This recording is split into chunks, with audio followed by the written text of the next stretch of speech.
Bonjour Fred, est-ce que tu peux te présenter pour les personnes qui vont regarder cette vidéo?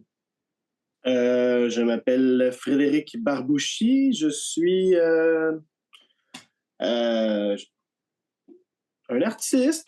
Ça, c'est la version rapide. Ouais, Sinon, je suis le fondateur et directeur artistique des productions de l'Instable. Je suis comédien au sein de la LNI depuis 2005. J'ai joué dans multiples organisations d'improvisation au Québec. Euh, mais je suis aussi auteur. J'ai un band de musique. J'ai ouais. Fox Fox. Dox Fox. Bref, j'animais à la télé nationale ici les émissions jeunesse pendant un bon bout de temps. Donc, chez nous, on n'a pas l'intermittence. Donc, on dit souvent 36 métiers pour 36 chèques de paye. Ouais. Euh, Alors, l'intérêt de cet échange, et je te remercie d'avoir accepté, c'est que je suis en train d'écrire un livre sur le théâtre d'improvisation. Euh, et à travers ce livre, il y a eu pas mal de questions que je me suis posées, qui se sont soulevées. Et j'ai réalisé quelques échanges avec d'autres artistes à travers le monde, mais avec toi, voilà, j'ai l'occasion de faire un petit échange vidéo. Donc je me dis, pourquoi pas avoir ton avis aussi sur toute l'improvisation, sur ces questions en tout cas que j'ai soulevées. avec Euh, plaisir. voilà. Donc je vais commencer directement par la toute première question, parce que je me suis longtemps questionné sur pourquoi je vais voir de l'improvisation? Qu'est-ce qui m'intéresse dans l'improvisation? Moi, en tant que spectateur, lambda, et puis moi, en tant que spectateur, maintenant intermittent qui pratique l'improvisation depuis une douzaine d'années. Et voilà, la question que je me suis posée, c'est: mais qu'est-ce qui fait qu'un public vient voir de l'improvisation? Déjà, tu réponds à la question, là.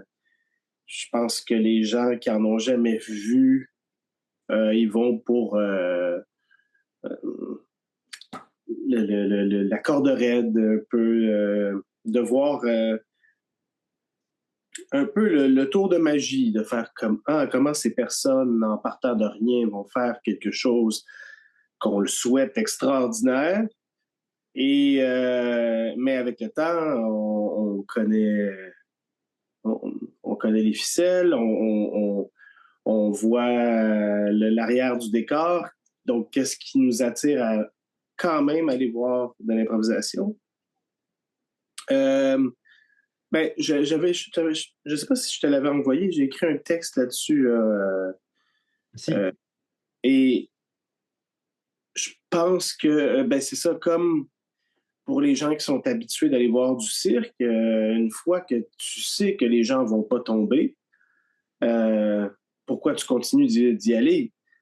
C'est peut-être pour admirer le ballet aérien, c'est-à-dire de, d'accepter que, OK, tout ça se déroule en temps réel devant mes yeux, puis je peux apprécier maintenant ce qui est probablement à l'essence du théâtre d'improvisation, c'est-à-dire le moment présent. Mhm. Donc, c'est plus pour aller chercher ce petit truc-là, je crois. Ok, ok, parce que bon, dans tout ce que j'ai pu lire dans mes recherches, etc., c'est vrai que j'ai essayé de répondre à cette question, parce que ce qui m'a en fait questionné derrière la question du pourquoi le public vient voir de l'impro, c'était la question du est-ce que c'est parce que c'est uniquement drôle? Ah Euh, ouais, et voilà, et est-ce que l'improvisation égale comique? Ou est-ce que ça vient chercher d'autres leviers chez nous en tant que spectateur sur la réciproque, sur les émotions, la transmission d'émotions, sur le fait de ça suscite, ça suggère des choses dans notre imaginaire. Euh, et puis le côté chaud dont tu viens de parler, où on se dit, ben voilà, c'est en sécurité, donc on peut revenir voir des choses où on va se sentir bien aussi et pas mis en danger en tant que public. Euh, mais c'est drôle parce que le comique, je trouve que parfois il vient nuire au bon spectacle d'improvisation Je pense que le comique, oui, fait partie du théâtre d'improvisation, surtout parce que le rire est souvent provoqué par la surprise, par le relâchement d'une tension. Donc, c'est sûr que dans ce contexte-là, il y en a beaucoup de surprises et relâchements de tension. Mais des fois, c'est pas tant des gags que la vraie réaction qu'on aurait à ce moment-là qui va déclencher un rire parce que, parce que les gens s'identifient. Donc, mais le rire, c'est ça. Pour les gens qui font du théâtre d'improvisation, ça reste la validation qu'on entend le plus. Oui, c'est la seule émotion qui est audible réellement quand on est sur scène, quoi. Parce qu'un Et pourtant, avec le temps, quand tu as travaillé ta détente, tout ça, tu peux commencer à entendre un silence de cristal où tu fais comme ah, tout le monde est là. ouais, ils sont captivés à ce Ouais. moment-là. Où tu peux entendre un dédain, même parfois. Il y a des possibilités. C'est possible d'entendre d'autres choses que le rire, mais c'est très difficile quand on commence. Bah, c'est bien parce que là, déjà, tu as répondu à pas mal de questions, puisque, bah ouais, Merci. Au revoir. c'est tout pour cette vidéo. Non, non, mais parce qu'effectivement, sur l'ensemble des questions, ça tourne sur, bah, déjà, pourquoi on vient voir l'improvisation? On a un peu parlé. Et puis, il y avait la question de, mais est-ce que l'improvisation, c'est censé être drôle? Et tu viens d'y répondre un petit peu en disant que bah, c'est pas uniquement, ça fait partie de l'univers de la palette du théâtre, mais c'est pas uniquement ça qu'il faut faire en théâtre d'improvisation. C'est vrai que j'ai souvent entendu, peut-être plus en France qu'à Montréal, mais que ben c'est quand même très proche du stand-up et que c'est quand même, ouais, on vient Ah, faire l'impro parce que c'est drôle. ici aussi, je Ouais. dirais que la majorité de l'improvisation que tu viens voir ici va être comique. Mm. Et non seulement ça, euh, la majorité du théâtre d'improvisation au Québec, c'est vraiment plus un loisir pour les gens qui le font. Ouais. Donc, il y a pas. Puis c'est parfait. Moi, je l'ai fait longtemps en tant que loisir, mais éventuellement, euh, c'est les gens qui commencent à le faire avec passion, puis les gens qui développent une démarche artistique, ah ben là, on sera ailleurs, sauf que quand 92% de l'improvisation est un loisir, ben c'est sûr que quand tu dis moi je fais de l'improvisation, les gens font comme ah oui, je sais de quoi tu parles, mais Ouais. tu fais ouais, pas exactement, mais bon. Ouais, savoir justifier aussi que c'est un travail d'artiste et d'interprétation au plateau. Ouais. Tu parlais de direction artistique. Toi, à l'Instable, justement, c'est quoi ta DA? Euh, moi, ben en fait, si je me fie à tous les spectacles qu'on a créés jusqu'à maintenant, c'est de permettre aux comédiens, c'est d'offrir un contexte pour que les comédiens puissent, et comédiennes, puissent euh, se laisser porter par leurs émotions, leur état. Euh, donc, dépendamment et de toutes sortes de façons, on a un spectacle complètement sans parole, on a un spectacle qui est plus du jeu dirigé, on a un spectacle où c'est la scénographie qui prend le dessus, l'autre c'est la musique qui prend le dessus, mais toujours pour permettre au jeu de ne pas être dans la tête, mais dans le cœur. Euh, donc, je te dirais que c'est un peu ça. C'est assez. C'est très poétique comme, Mais c'est comme directrice. c'est une belle DA, c'est une belle direction, justement, d'aller chercher sur ce qui nous, ouais, sur ce qui nous lie en tant qu'humains, c'est-à-dire déjà nos émotions, bah voilà, entre le cœur et le cerveau. Il y a pas mal de choses qui se travaillent. Et, Oui. Et t'as beau faire un film avec des explosions qui coûtent des millions de dollars, s'il n'y a personne qui est affecté par les explosions, ça sert à rien. donc là, tu touches à un point que j'aborde dans le livre qui est sur l'identification. C'est-à-dire que comment s'identifier, comment se sentir proche du personnage qu'on est en train de jouer sur scène. Plutôt incarner plutôt que surjouer. Oui, pour se sentir vraiment vivant au plateau. Parce que le surjeu, soit amène déjà la fausseté d'interprétation, et puis surtout, on n'y croit plus, puisque c'est trop, c'est plus la oui. réalité. Euh, et d'accentuer plutôt le lien entre la réalité et la simplicité de ce qui lie les personnages. Parce que quoi de plus, ouais, quoi de plus touchant qu'un un super-héros où tu parlais d'explosion, voilà. Mais quoi de plus touchant peut-être qu'un super-héros qui, dans sa vie de tous les jours, a aussi des difficultés à surmonter, Ben, ou même des facilités, tu vois, à c'est arroser ses c'est plantes. ce qui a fait le succès de Spider-Man. Je me suis retenu de dire Spider-Man. Euh, Dis-le, dis-le. non, mais quand c'est sorti dans les années 60, c'était d'avoir un adolescent qui avait les mêmes réalités que les gens qui lisaient la BD, qui devait être super-héros et qui devait aussi aller à l'école. Donc, c'était nouveau parce que tous les super-héros jusque-là, c'était des hommes. Ouais, d'un stéréotypé, alors que là, on avait vraiment le jeune ancré dans une réalité. Tu sais, la réalité qu'on installe, il faut la respecter. Tu te dis, ouais, moi j'ai beaucoup de difficultés avec les dogmes, puis je pense que tu vas être d'accord là-dessus. Tu sais, on fait comme, oui, le but c'est de ne pas surjouer, mis à part la fois où on s'est entendu que notre terrain de jeu c'était surjoué. On est d'accord. C'est ça. Du moment où on est tous au plateau, OK sur la manière de jouer ou de détourner tel ou tel univers, parce que là, tu parles de films de super-héros, j'aborde dans le livre 9 genres cinématographiques différents, parce que je me dis que si on veut essayer d'aller plus loin, c'est bien d'avoir aussi des codes cinématographiques, d'avoir des références. Mais comme tu viens de dire, oui, je pense que du moment où on est tous OK au plateau, qu'on part sur une satire d'un film western, bon, ben très bien. On va tous avoir le même discours au plateau. Ouais. C'est juste que ça arrive trop souvent que à chaque fois qu'on fait un western, c'est une satire Oui, et on joue rarement la vraie chose. Donc, c'est là un peu qui ça devient lassant où on fait est-ce qu'on peut jouer des vrais trucs donc dans ces cas-là, justement, pour éviter la satire, c'est quoi pour toi qui te manque quand tu vois, justement, toi qui, alors en plus, a fait le mondial que vous avez remporté, bravo.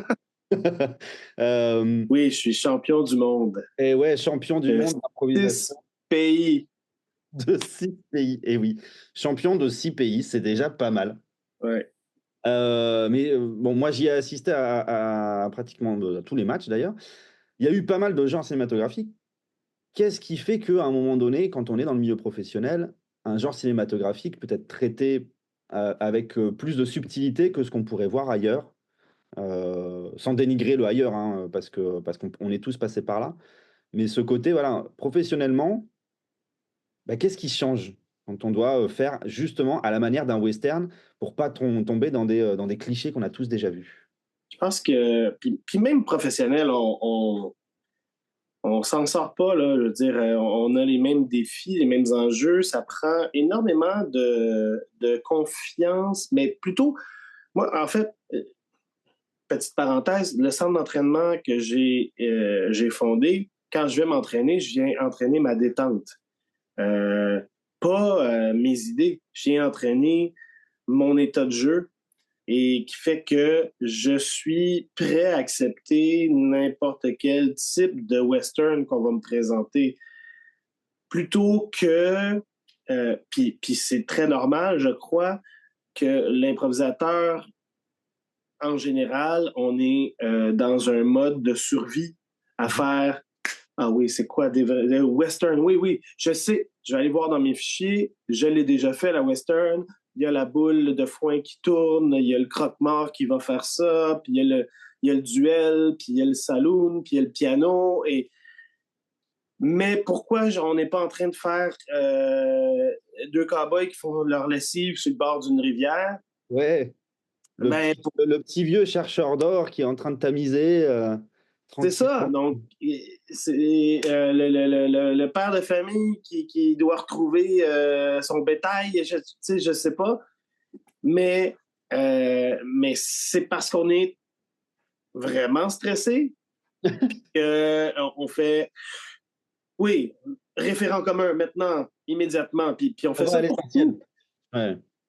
Quand, dans le fond, si t'en fais, puis t'as l'aisance, t'as la confiance aussi de tes partenaires de jeu, ça peut aider. Euh, Parce que souvent, on est dans des contextes où on rencontre des gens pour la première fois aussi. Ça peut jouer pour beaucoup. Mais je dirais qu'en tant que professionnel, bon, ben, tu dois être prêt, même si c'est la première fois que tu joues avec quelqu'un, d'avoir la même détente que si tu jouais avec tes amis de longue date. Donc, euh, c'est ça, d'être prêt à pas nécessairement fuir l'évidence, parce que si c'est ça qui vient, il faut le jouer quand même, mais au moins être prêt à jouer quelque chose que tu n'as jamais joué. Ouais.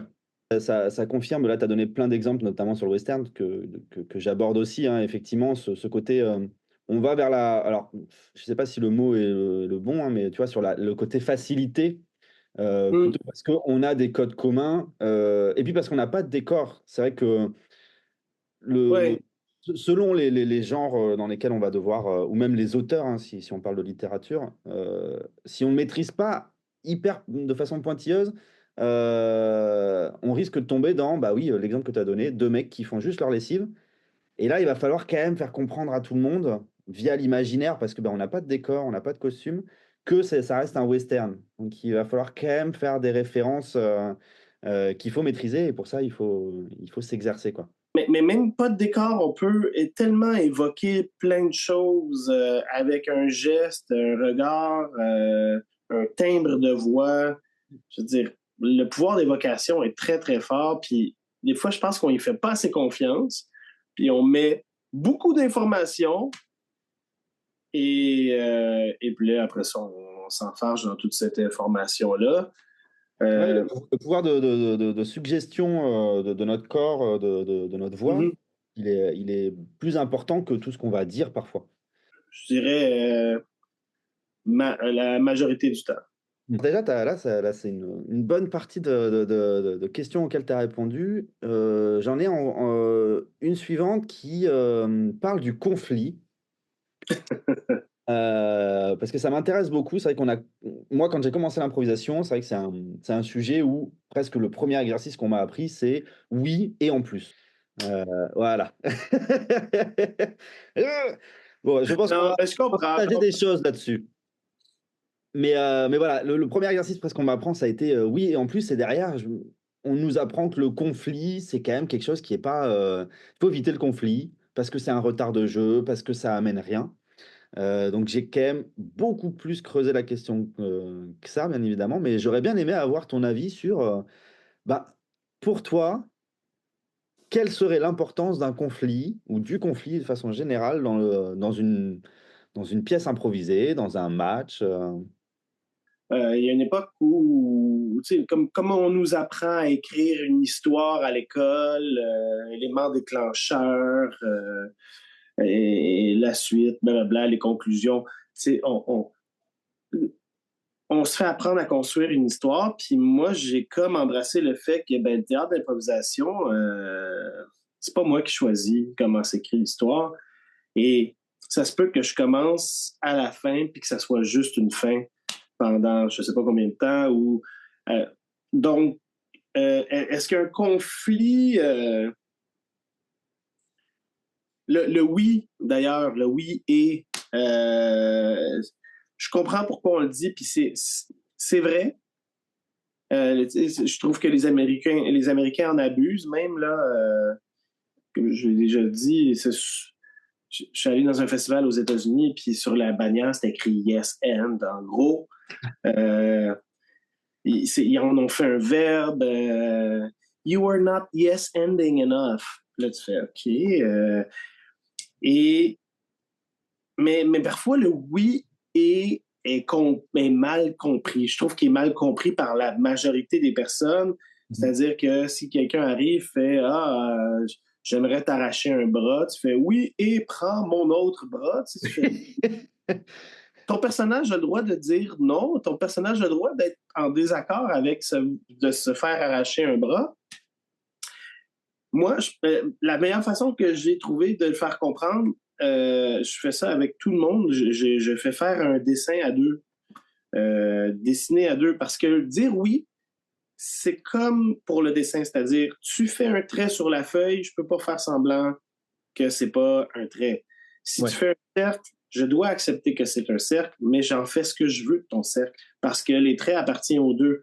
Et l'affaire, c'est que je pense que quand on comprend, la façon qu'on comprend le oui, c'est qu'on pense qu'on doit dire oui à ce que l'autre a dans sa tête.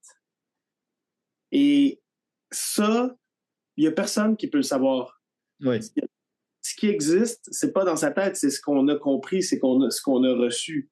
Donc, il faut dire oui. Il faut dire, tu veux m'arracher un bras, je vais pas t'inviter à aller faire un tour de bateau. Je vais réagir à ce que tu viens de me dire. Donc, euh, je vais m'arracher un bras, je vais te demander encore 10 minutes, s'il te plaît, je vais trouver l'argent. J'ai comme accepté ta proposition parce que j'en ai fait ce que je voulais, puis j'ai de trouver ma raison pourquoi je ne veux pas me faire arracher un bras.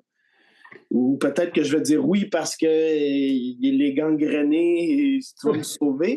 Mais Et tu trouves un intérêt à ce qui se passe derrière en acceptant oui, la situation, en fait. C'est mais ton je prends personnage. position par rapport à ce que tu as émis Oui. plutôt que de faire ah non, moi, c'est pas cette histoire-là que je veux raconter. Je vais trouver quelque chose d'autre. Ça, c'est dire non.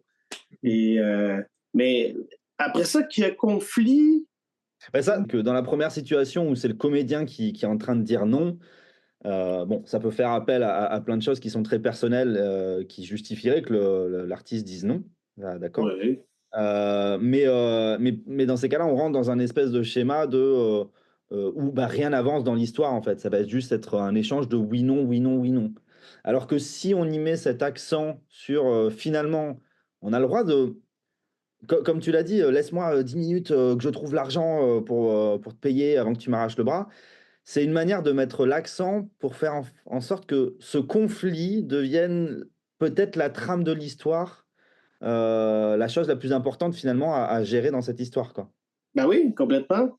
Mais c'est ça, c'est qu'on mais on est capable de faire la nuance, mais quand on dit à des gens qui commencent, dis toujours oui, là, ils disent oui à tout, mais sauf aux vraies intentions de leur personnage. Ils vont Peut-être parce dire, qu'on les fait pas travailler les intentions de personnage aussi, peut-être en tout début. ben c'est ça, je veux dire, ton personnage a un état, je veux dire, il va réagir.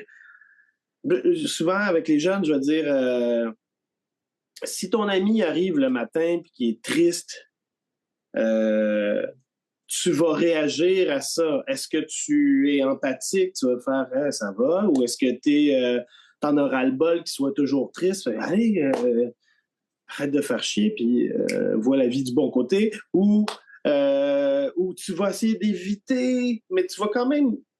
Tu vas essayer d'éviter en parlant d'autres choses, mais on sait très bien que ça t'affecte.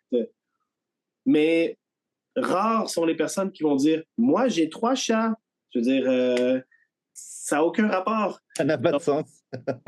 Mais on le fait, ça, en improvisation. Ouais. On n'a pas cette sensibilité-là qu'on a dans la vie. Des fois, on la met de côté pour des idées. Et nos personnages ont plus de sensibilité que nos idées. Puis c'est pour ça que moi, j'ai tendance à faire conflit, pas conflit, tout ça. Je m'en remets à mon personnage, puis je me dis, il va me mener à un endroit et c'est ça que j'accepte. C'est à ça que je dis oui. C'est à ça que tu dis oui. Je vais te poser une dernière question et puis après je vais te libérer. Pareil, à travers mes différentes lectures, on parlait de mots. Moi, il y en a 4 qui sont revenus un petit peu régulièrement, qui ont permis d'identifier un peu on va dire, un type, un profil de joueur. Et peut-être que tu les as déjà entendus ou pas, et puis juste me donner un petit avis là-dessus. Les 4 mots que j'avais entendus, c'était pour identifier des joueurs, tu avais le bâtisseur, qui est Mhm. souvent celui qui vient poser justement les premières pierres, structurer les.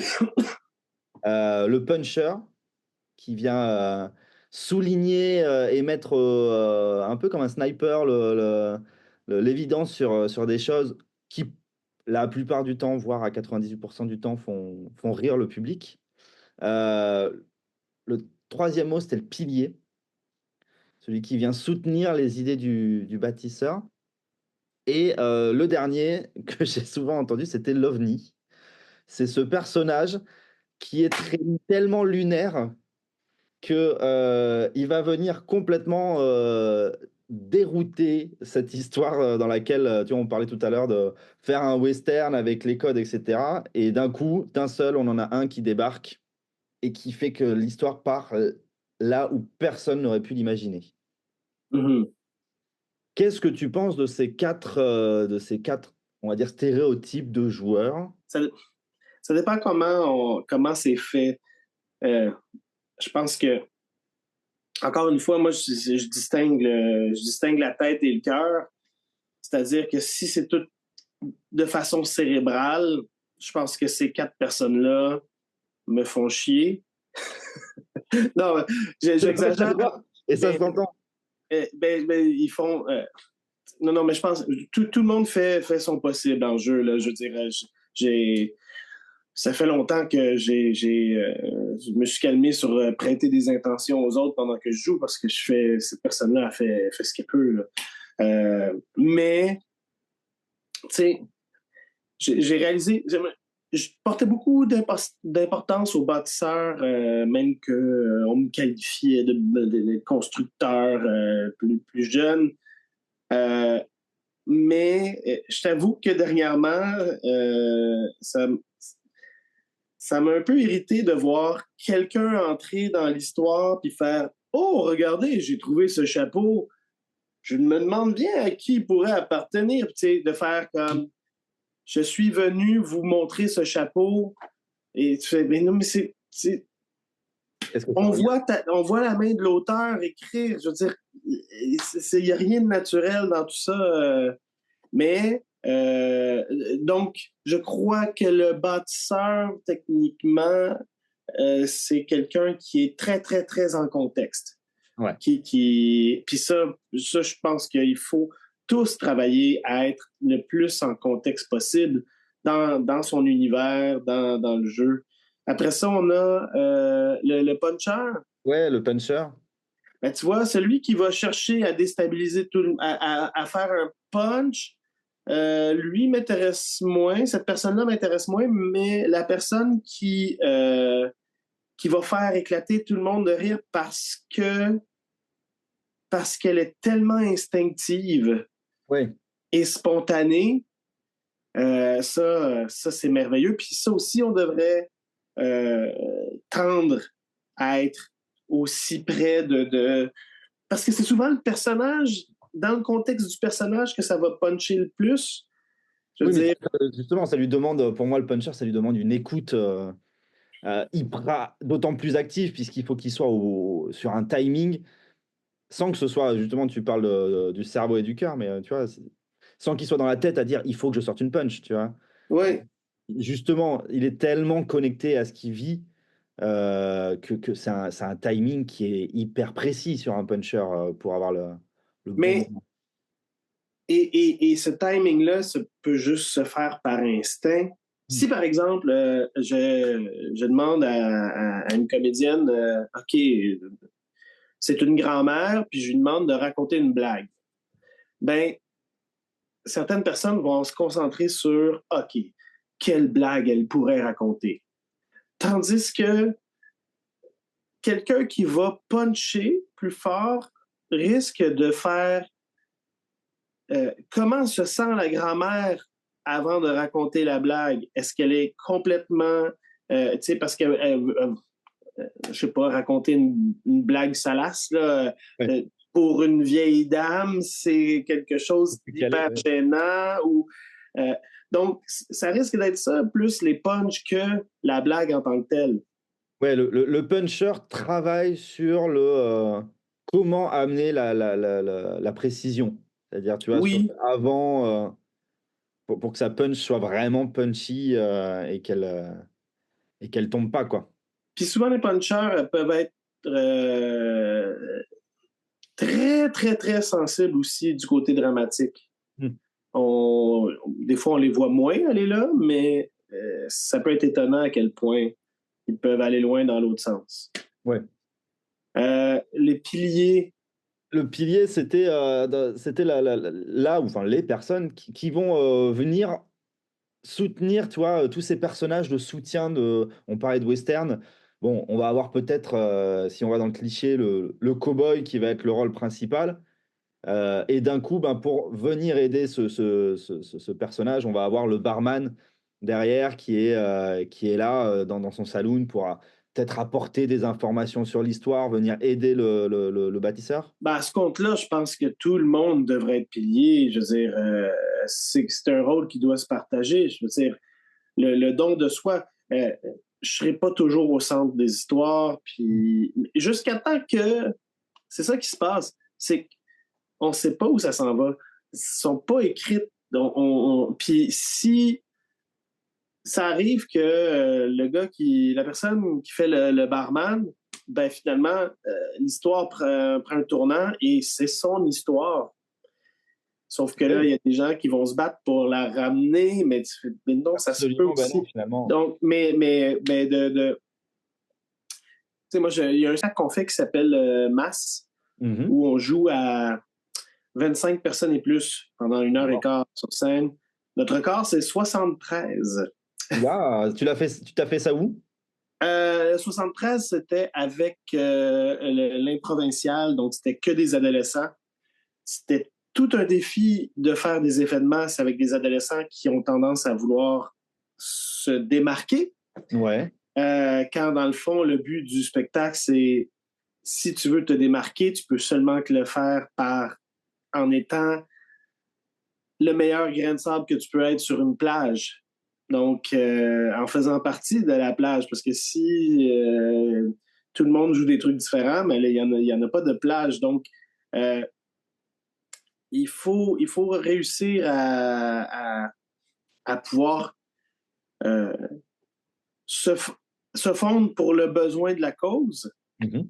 jusqu'au moment où peut-être que c'est toi qui vas recevoir la lumière et qui finalement c'est toi qui vas devenir le centre, mais toujours être prêt aussi à être que une partie, d'être la personne qui va donner la réplique à une personne qui va partir sur une grande lancée.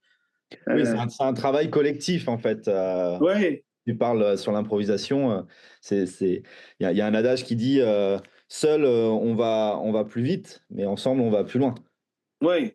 Puis si tu penses qu'il y a, dans ta tête que j'ai toujours mes piliers qui vont venir m'aider, ben, je pense qu'il y a un problème parce que si tout le monde te serre la table tout le temps, puis tu te sers et tu vas jamais toi aussi mettre la table, ben Ouais, ouais, ouais. ça devient plate. Oui, sans que ce soit enfermant d'avoir peut-être ces typologies de jeux. C'est peut-être aussi une aide de se dire, OK, je sais où sont mes forces, Ouais. soit sur, bah, j'ai plus de facilité à bâtir, à construire une histoire. Maintenant, je peux bah, venir travailler comment être au service des autres, comment venir décaler ou puncher des situations. C'est Euh, peut-être plus comme des statistiques de Pokémon où c'est ça. il faut monter les 4 barres jusqu'au bout. Ouais, savoir être dans les 4 panels, ça peut être une bonne chose. Ouais. Et le dernier, donc, c'était l'OVNI. L'OVNI! Ah ouais. Ben, moi j'aime les vrais ovnis, mais les faux ovnis, encore une fois, c'est la tête et le cœur. Ouais. Il y en a qui leur but, c'est de créer, je sais pas, justement, être champ gauche, constamment, de faire, on fait un western et, oh, attention, les vaches attaquent. OK, les vaches attaquent. Ça, ça se peut, mais quand c'est constamment ça, Ouais. où on détourne la réalité, là, c'est parce que c'est un désir de toujours vouloir créer de l'extraordinaire avec rien, puis que quand tout est extraordinaire, ben, il y a rien. Tout est ordinaire, finalement. Mm. Donc, On dit quand tout est rose, rien n'est rose. c'est ça. Même à Toulouse.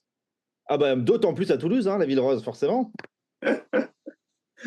Mais ouais, c'est exactement ça. Puis, mais j'en ai rencontré des chevaux sauvages Ouais. qui participent à des spectacles équestres. Et c'est magnifique de faire. Cette personne-là a une façon d'être en fait, qui respecte, pas qui se fout de toutes les règles, Mhm. mis à part, je suis en train de jouer. Et là, il y a des ovnis qui peuvent nous mener loin. En fait, euh, quand on se trompe euh, royalement dans quelque chose, on dit une énormité ou je sais pas trop quoi, et on récupère et ça devient notre improvisation, ça devient notre histoire. Comme les Américains disent, a mistake is a gift. C'est merveilleux. Quand les gens veulent provoquer des erreurs, c'est là que je trouve que ça devient artificiel, puis ça m'intéresse moins. Des ovnis qui le sont par eux-mêmes, sans que ce soit fabriqué, que ce C'est soit ça. construit. Oui, mais Mais ça revient à pas mal de choses aussi sur lequel j'explique que tu parlais tout à l'heure de structure un peu narrative ou que, voilà, les codes un peu de faire une histoire et peut-être que toi, bah, tu préfères raconter la fin de cette histoire parce qu'il se passe plus de choses là. Euh, Néanmoins, c'est vrai qu'on a tous, et on est, et moi le premier, hein, mais on est un peu tous formatés sur cette fameuse quête du héros. ouais. euh, euh, et où, bah, dans toutes mes lectures, mais et c'est ce que je mets aussi dans mon livre, hein, c'est bien de le savoir, d'en avoir conscience, de savoir un peu cette structure, Mm-hmm. savoir justement s'en détacher parce que c'est pas, sinon toutes nos impros vont être toutes similaires finalement. Oui. Elles vont toutes se ressembler à être vraiment codifiées par le passage du seuil, la rencontre avec un tel, le méchant, et donc juste savoir repasser sur les bases de bah, qu'est-ce que moi je ressens en tant qu'artiste, qu'est-ce que mon personnage ressent finalement. Euh, c'est ce qui va nous faire bien plus avancer parce qu'on est d'autant plus connecté à l'autre finalement. Tu vois, lundi dernier, on a joué un match à la LNI et je crois que l'improvisation s'appelait Papa, quelque chose de genre. Et mais j'ai mes deux collègues comédiennes qui rentrent où il y en a une qui apprend à l'autre ton père, c'est pas ton père. J'ai eu euh, beaucoup d'amants, tout ça. Et ça a duré à peu près 3 minutes. Et après ça, la quête, c'était je vais retrouver mon père. Et après coup, après l'improvisation, on a eu un retard de jeu parce que l'arbitre nous a dit on a pris trop de temps avant d'aller à la quête. Et D'accord. moi, j'ai fait, eh ben, je suis pas d'accord. Pas d'accord du tout. En fait, je trouve qu'il y a une punition, mais je trouve que c'est le contraire. On n'a pas le temps de faire 2 minutes, 5 minutes de cas de ça. L'histoire, c'était l'annonce de la mère à sa fille. Je veux dire, Ouais, combien de temps, dans la réalité, combien de temps ça peut durer une mère qui apprend à sa fille, ton père, c'est pas ton père? des années. C'est... Donc, 3, 5 minutes, ça peut facilement durer 2 heures. Oui. Donc, Oui, pourquoi, chaque thème peut être une improvisation qui dure inlassablement, hein, c'est toute la magie. Et pourquoi aller vers l'extérieur quand il y avait, je veux dire, la trahison de ne pas avoir dit ça à sa fille, ou au contraire, les raisons pour lesquelles ou comment, bref, apprendre quelque chose sur ses parents à l'âge adulte, c'est énorme. Donc, mais on a le réflexe de faire non, mais ça bouge pas. Il faut. Oui, c'est ça, c'est que finalement la quête du héros, c'est, alors moi je l'ai plus adapté sur sur l'arc transformationnel qui est beaucoup utilisé au cinéma.